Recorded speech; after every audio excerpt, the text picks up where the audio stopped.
Our families are in crisis, but you have a voice.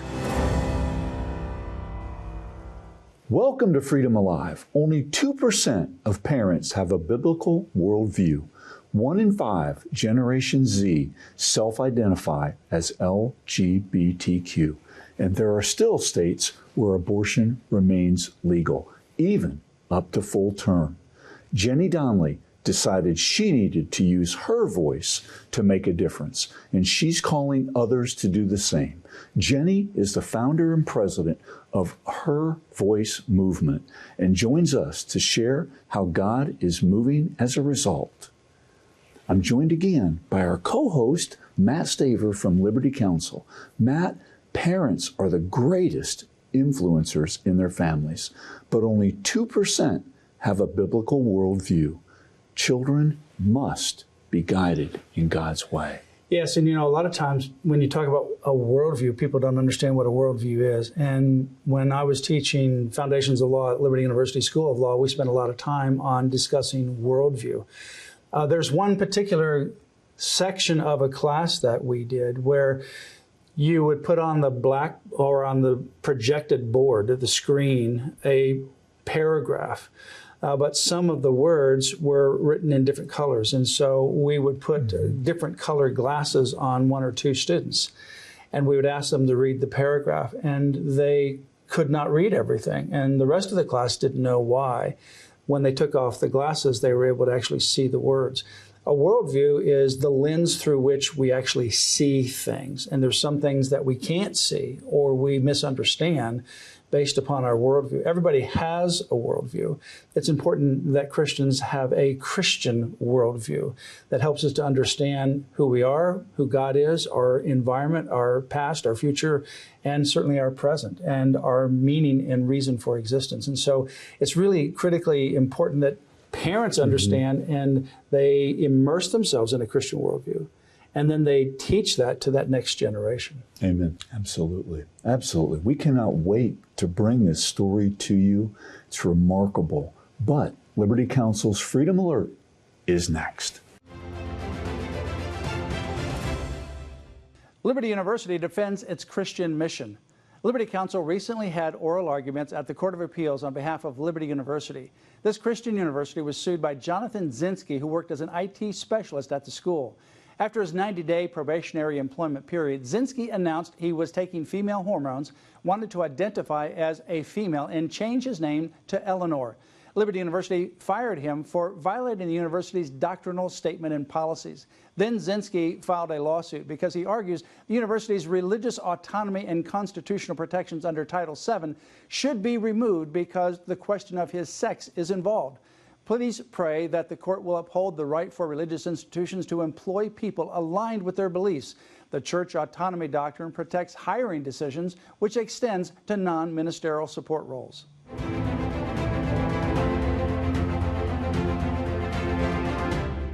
Up next, Matt's interview with Jenny Donnelly. I'm pleased to welcome a very special guest, Jenny Donnelly, who is the founder and president of Her Voice movement. Welcome to Freedom Alive, Jenny. Thank you so much, Matt. It's wonderful to be here with you today. For those that are watching this, explain what Her Voice movement is, and then I want to go into why you founded Her Voice movement. Sure. So Her Voice movement is a ministry that is mainly in the United States. We do have some global work, but we gather women, men, teens, and mainly go after the family unit. And what we do is we do overnight retreats. In Portland, Oregon, we have a retreat center, and we are equipping the saints for the work of the ministry and really helping people get on track as a family unit for their God-given destiny. And so we do a lot of different ministry things like healing, freedom work, that kind of thing. But really defending the family unit is where we shine. I want to talk about you being in Portland because that is an interesting place to have a ministry and certainly a very needed place to have a ministry in Portland, Oregon. You're right, so to speak, in the lion's den, if you will, right in the epicenter of spiritual warfare and conflict. But take us back before there was a Her Voice movement. You're the founder and president of Her Voice. Why did you found Her Voice? What led you to do this? Something happened where you saw the need. Tell us about the background. Yeah, so when I was 24 years old, my husband and I were newlyweds, and God brought us a business, and it was just really exciting. It became a passion to be in the marketplace. And then he started teaching us about marketplace ministry. And so we had a lot of sales reps. It turned into thousands of them. And because my husband and I have a passion for the word, a passion for helping people meet God, we just were given this uncommon influence that we decided to steward. And I had tons of women who wanted help spiritually. So, you know, even though there was a business, it was a nutrition business, then we said, okay, we're going to also help these people spiritually and disciple them. And that morphed into, you know, hey, we're just going to do one retreat. Nobody get all crazy here. We're not starting something. And that was back in 2011. And I even told these ladies, I said, now everybody go home. I know we had a great time, but we're not doing this permanently. Okay. So I really resisted this idea of building something because our business was so large anyway. At the time we had 3 kids. Now we have 5. So my life was so full, but God really just kind of little by little said, well, could you help them and maybe do a retreat over here in Kentucky? And why don't you fly to Alaska and help them? And what about California? And so we ended up hopping around the United States, just going, okay, we'll help these guys too. And okay, let's go help them. And then in 2019, our business actually from a corporate level, we got a phone call and they said, you know, we're having a settlement and it's going to take you out basically. So my husband and I looked at each other and went, wow, what are we going to do when we grow up here? You know, and it was a plot twist for sure. But what had happened was there's so much ministry happening in the business that God told us, you know what, keep going. And then I had a dream actually a year before this all happened that I was in a retreat center and I was with my husband really equipping people to be kingdom ambassadors. And I thought it was just symbolic. I thought, oh yeah, that's what we're doing. This is great. But it turns out that this dream was actually literal because a friend of mine sent us a listing 35 minutes from my house. Now she lives in Alabama. She sends me a listing and says, Jenny, have you seen this place? And I thought, well, no, I've never even heard of this.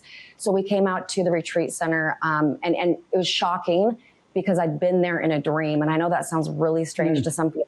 Was strange to me. And I thought, wow, I've been here in a dream. This is freaky. Well, we had just lost all of our income. How in the world are we even going to buy this place? So through a series of events, it was miraculous. God got us in here. And that was in 2019.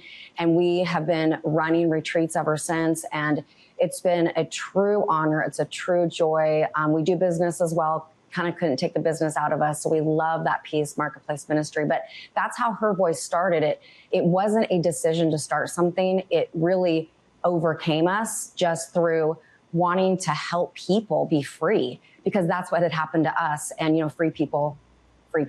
So that's really how this all started. A friend of mine recently sent me a video of Alex Kendrick, who does movie production. You're familiar with many of the movies, Fireproof and some of the other movies. And he has a message about if you're pursuing God in faith, there's going to come a time where there's a gap. There's a gap between where you are and where you are called to be. And that's that gap where you have to just trust in God and give you that faith to bridge that gap. Sounds like that's what you encountered there, where you lost your job, no more income. Now you've got this place, the retreat center. How are you going to buy it? And God worked out a way, and here you are today. Yeah, it was wild because, you know, when we found out that we weren't going to have any more income, you know, we lived in our dream home. We had an income that would support all sorts of things in the kingdom, our family, vacations, you know, these types of things. And it was really a blessing. But when that all went away, it was like the instructions of God were hurry, get out of this level of living because we need to hurry and go pay for something that's 3 times as much. You know, it didn't make sense. It was like, hurry, get out of this so you can get into this. And, you know, kingdom math doesn't make sense to us as humans, but we walked out on the water, and an hour and 12 minutes before the down payment was due, it was a Monday. And on the previous Friday, my husband woke up and the Lord told him, you will not use your own money for the down payment. If it's really me, I'll show up with the money by Monday. And we thought, oh man, we've heard these stories of people before, but we've never been here. And sure enough, an hour and 12 minutes before it was due, a woman texted us, and I had ministered to her very, briefly in the past. And she said, God spoke to me. You guys are doing something. I don't know what it is, but it's a very specific number. He said, I need to gift you because of some ministry you'll be doing. Well, it came down to nearly $100, within $100 of all the closing fees and everything. And we just cried for 48 hours, mostly because it was like, wow, God, you really believe in us. Wow. And it was pretty neat. And then we've had to live by faith ever since, right? So it's a lifestyle. Now, you mentioned that a lot of these women came to you, and this is how basically this her voice movement started. What were they coming to you about? What was their issue? And what are you addressing? What are you seeing are the most significant needs with women, with families, with children? Yeah, well, initially, because we were in business and we were helping sales associates succeed in their own businesses, we were teaching, John Maxwell leadership. We were really trying to help women with leadership. And then guess what happens? You bump into deep-seated fears. So then it was like, well, okay, we're going to need to introduce you to Jesus, who is the master of freedom. And then we're going to have to take you through the word of God so that we can deal with these strongholds. And so they were initially coming to us because they wanted to be successful. They wanted the success on our life. They said, we want that. So really, I'm pretty passionate about this. If God gives you success in any area and it draws people, really the point of it is not to draw to our own fame. It's to draw people to the one who's really got you there. So we just decided, hey, listen, if you really want to know how we're successful, there's a lot of different variables here, but we would not be able to do this without the renewing of our mind through the word of God. Here's who Jesus is. Do you want to receive him as Lord and Savior? So really the draw initially was they just wanted success. So really the freedom aspect now hits every need. To answer your question, it hits, my daughter who's, on drugs. It hits my marriage that's hanging by a thread. And it did not stay in the realm of crisis necessarily. It started spreading out to people saying, you just got to come to one of these. And people then are coming just because they're just overly curious. Like, wow, my friend told me that I had to come to this. And so a lot of people now come not knowing what they're even coming for. But we introduce them to Christ. We go through the gospel. We have them encounter really the profound revelation of the death and resurrection of Jesus through the blood. A lot of Christians do not have the revelation of the cleansing blood of Jesus Christ and the renewal that happens inwardly. So we've had women come and they get healed from an abortion that they had back in the 70s. They've not told a single soul. They didn't even know they needed to be healed of that. And so it's really beautiful what God can do in 42 hours is how long our retreat is, which is the number for breakthrough. So it's beautiful. Now, you had, like in October 2024, you've had some massive events that you've been a part of, 375,000 people on the National Mall. You were part of that. You'd also have various prayer hubs that you are part of. And also I want to talk about Mayday USA. So you're doing a lot of different activities. You can pick up any one of those, but the event on the National Mall, what was that like? And how were you involved? Yeah. So kind of to rewind back a little bit, you had mentioned Portland, Oregon being like a hotbed of just, rebellion, really, right? So during 2020, I did what everybody else did. Well, not everybody, but the majority of us were like, okay, fine, we'll put a mask on for 2 weeks. This is really ridiculous. We'll just play along. And then a couple months go by and you go, wait a minute. Like I'm being alerted in my spirit. This is not okay. And so the first question I asked God was, hey, can we move? I want out of this place, And the Lord said, well, you could, but that would be like the kitchen is on fire. So you're going to run to the bedroom. And he said, this is a national issue. You just happen to be right where the fire is seen up close and personal. He said, I would prefer that you get out your hose and start taking this thing down. And I'm thinking, I'm just a mom of and I have a retreat center. Like, what could I do? We're having all the protests downtown over 180 days straight. Downtown, we have Antifa, burning things down and all the craziness happening. I'm thinking, what could I possibly do? But I prayed a dangerous prayer and I said, God, put me in the fight. Now, he will take you up on that. And so that is how all of a sudden doors start opening. One of the doors that led to, more of what talking about going to the National Mall and all that was I was on a Zoom with a gentleman from Peru. Mm-hmm. And I got introduced to him to hear his story, really what happened in the country of Peru. In 2016, a whole bunch of pastors, moms and dads, they got absolutely fed up with the indoctrination of their children into the gender ideology.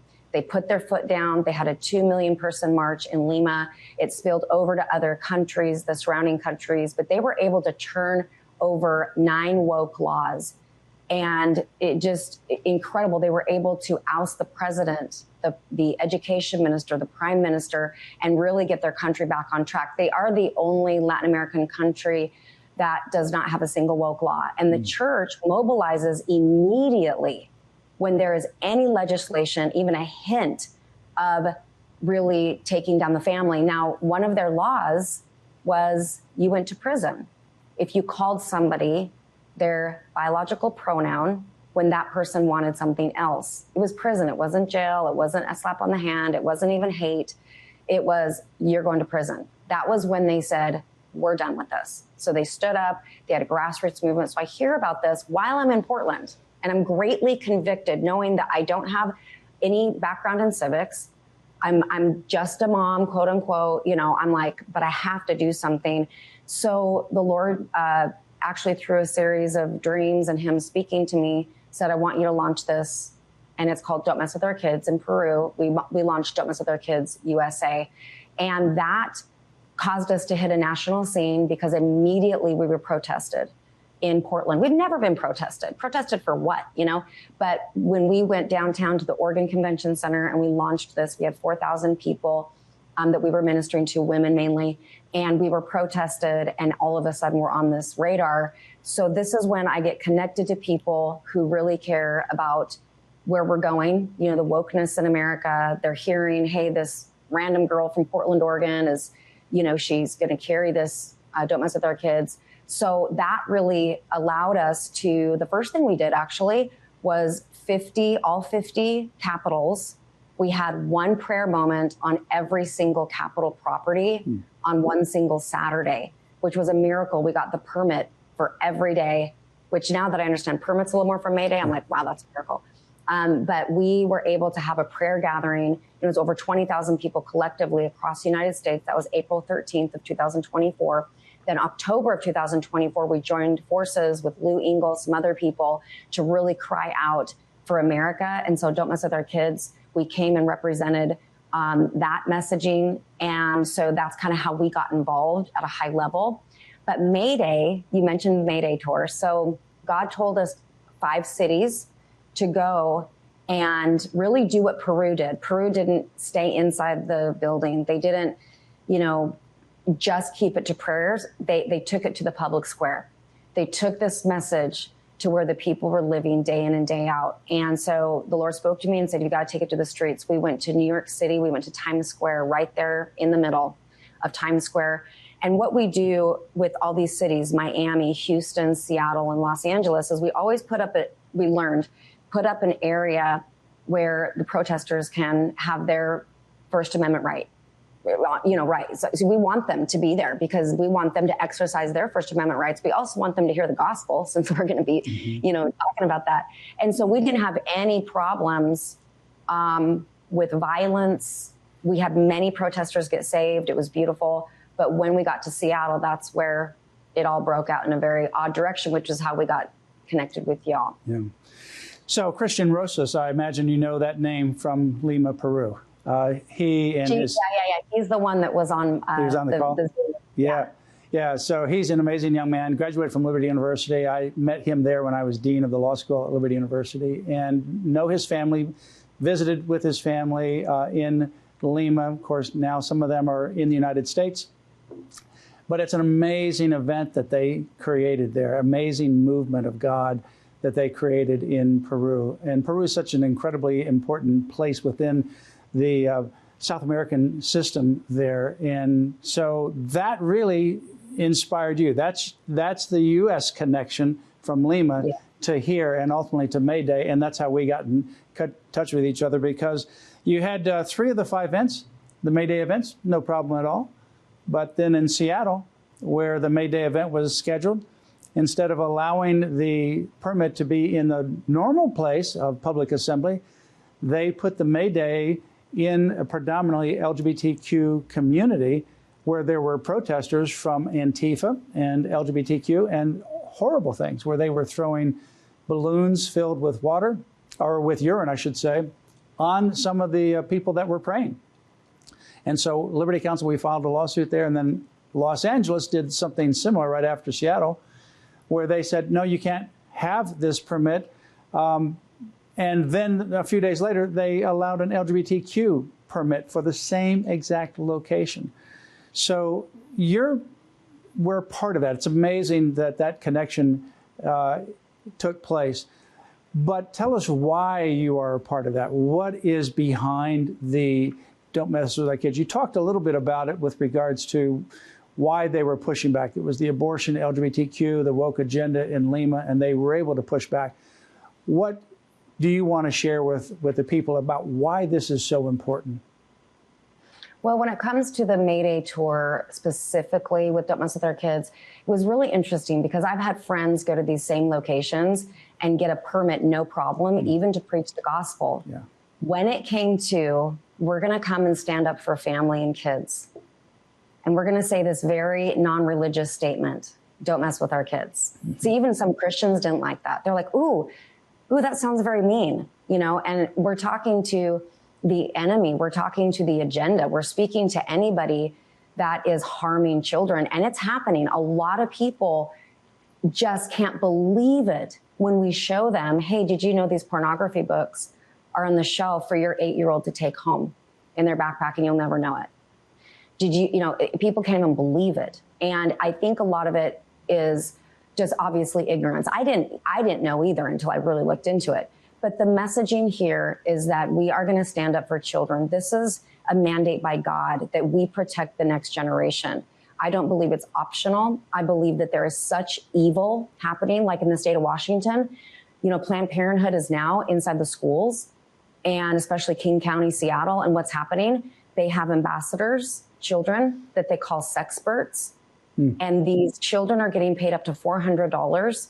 They leave class. This is no parents knowing about this. They get to leave class. They get to educate their peers on sex. And we're talking, the education looks something like this. If you're 11 years old, it's okay for you to engage in sexual intercourse as long as the person that you are with is no more than 2 years older than you. My 11-year-old, I have an 11-year-old. She plays with American Girl dolls right now.